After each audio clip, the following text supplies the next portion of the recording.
Hello friends, তোমরা সবাই কেমন আছো? আশা করি ভালো আছো। আমি রানী, আমার ছোট্ট একটা ভিডিওতে সবাইকে স্বাগত। আমাদের নিউ টাউনে কিছু কাজ ছিল।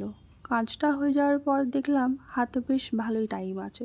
তো বরকে বললাম, চলো অ্যাক্সিস মল থেকে ঘুরে আসা যাক। বর বললো, হ্যাঁ চলো। অ্যাক্সিস মলে গিয়ে দেখি ভালো ডিসকাউন্ট দিচ্ছে বাজার কলকাতা ও স্টাইল বাজারে। তো আর দেরি না করে চলে গেলাম ফার্স্টে বাজার কলকাতা। বাজার কলকাতাতে গিয়ে দেখি 40% থেকে 70% পর্যন্ত ডিসকাউন্ট পাওয়া যাচ্ছে, তবে কিছু কিছু প্রোডাক্টসে। তো হাজব্যান্ডের অনেক কিছুই কেনাকাটি করার ছিল, তো সে নিজের পছন্দ মতো কিছু কেনাকাটি করে নিল।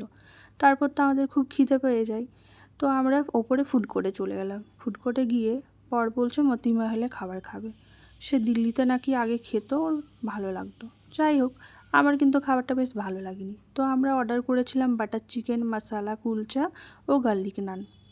খাওয়ার হয়ে যাওয়ার পর আমরা ওখান থেকে চলে গেলাম স্টাইল বাজারে। স্টাইল বাজারেও ভালো ডিসকাউন্ট চলছিল, ওখানেও কিছু কেনাকাটি করলাম। কেনাকাটি করার পর আমরা একটু বডি ম্যাসাজ নিয়ে নিলাম। বডি ম্যাসাজ নেওয়ার পর দেখলাম স্পেন্সারও ভালো ডিসকাউন্ট চলছে, তো আর দেরি না করে স্পেন্সারে চলে গেলাম।